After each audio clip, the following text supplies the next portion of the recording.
MLB DFS picks Monday, July 1st. There's a 3-game slate and a 2-game slate. The 3-gamer starts at 3, the 2-gamer starts at 6:45, and all slates feature cores. Let's break down the pitchers as we always do. We will start with Hunter Brown.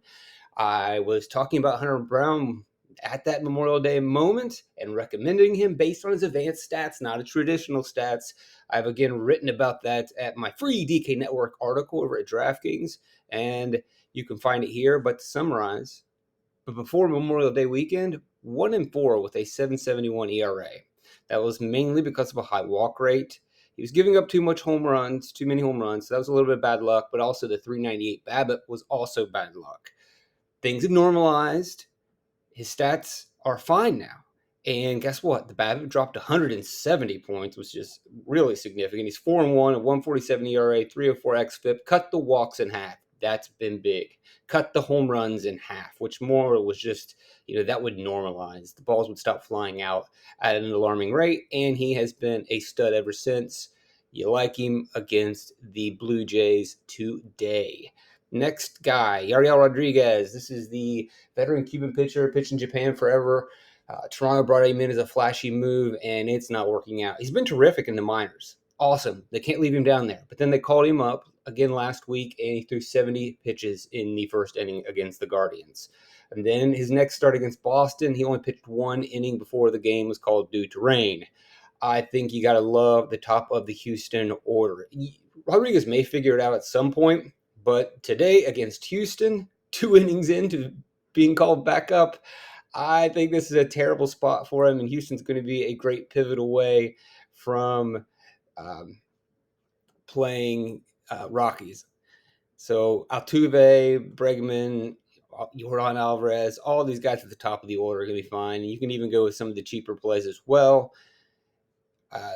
It's just going to be hard to get to Houston and Colorado, although I don't necessarily love a lot of the Colorado bats, and I am interested in the pitching, believe it or not.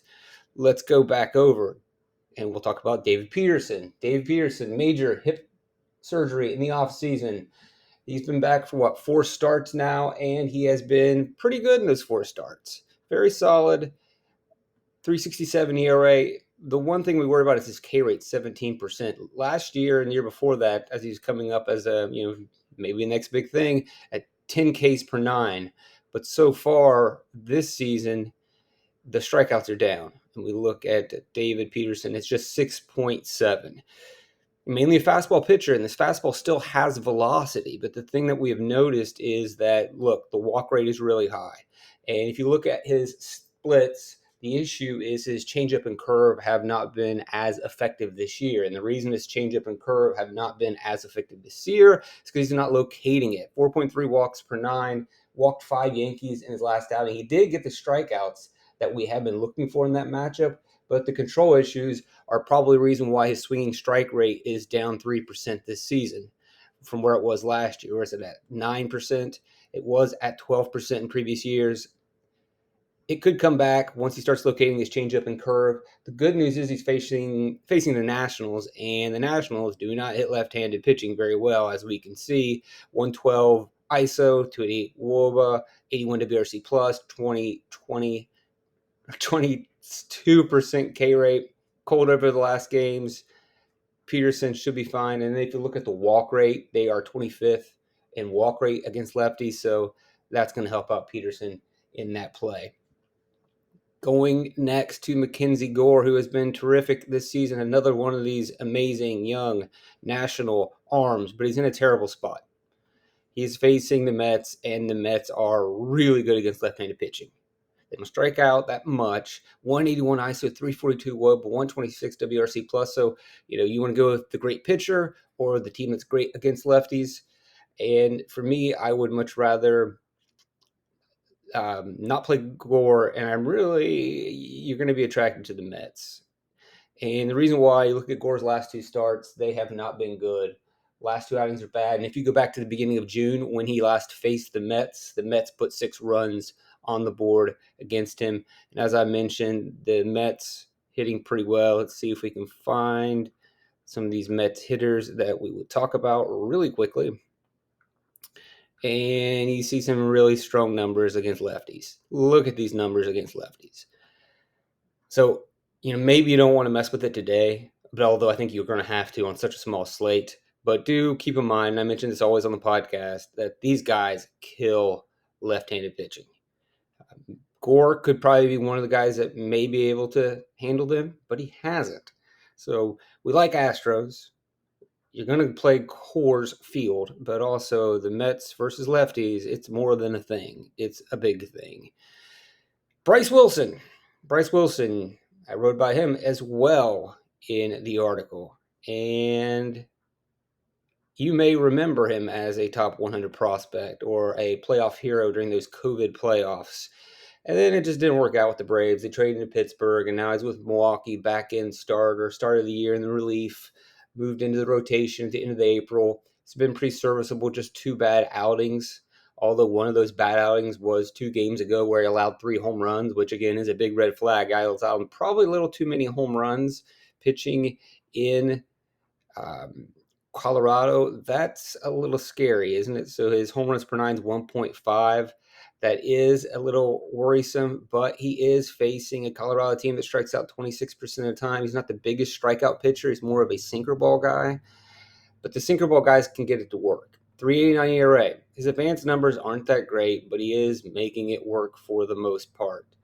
And as I mentioned in the article, sinker balls generally tend to work better, or those pitchers experience less fall off or bad days. Fastball guys don't get as much vertical movement on their fastball. It keeps the ball in the zone often, and that leads to bigger hits, whereas sinker balls, not nearly as bad.